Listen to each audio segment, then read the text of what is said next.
శివాజీ దండోరా cinema pre release event లో నటుడు శివాజీ హీరోయిన్లకు చేసిన సూచనలు కలకలం రేపాయి.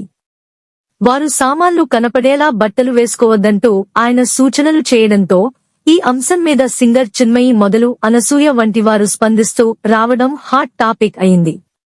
తాజాగా ఈ అంశం మీద తెలంగాణ మహిళా కమిషన్ సైతం సీరియస్ అయింది.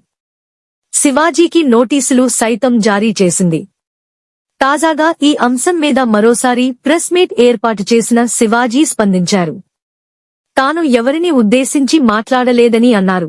ఈ మధ్యకాలంలో హీరోయిన్లపై అసభ్యంగా తాకుతూ జరిగిన కొన్ని సంఘటనలు తన దృష్టికి వచ్చాయని, వాటిని ఉద్దేశించి చీర కట్టుకుని వస్తే ఇలాంటివి తగ్గుతాయనే ఉద్దేశంతో తాను మాట్లాడానని అన్నారు.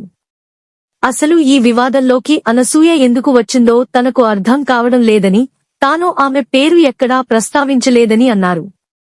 వాస్తవానికి ఆమె పేరునే కాదు, తాను ఎవరి పేరును ప్రస్తావించలేదని, హీరోయిన్లు అంటూ మాత్రమే మాట్లాడానని అన్నారు. అంతేకాక తన మీద జాలి చూపించిన అనసూయకు అటువంటి విశాల హృదయం ఇచ్చిన దేవుడికి కృతజ్ఞతలు తెలుపుతున్నానని అన్నారు. అలాగే అనసూయ రుణం తీర్చుకునే అవకాశం త్వరలోనే రావాలని కోరుకుంటున్నాను అంటూ ఆయన సంచలన వ్యాఖ్యలు చేశారు.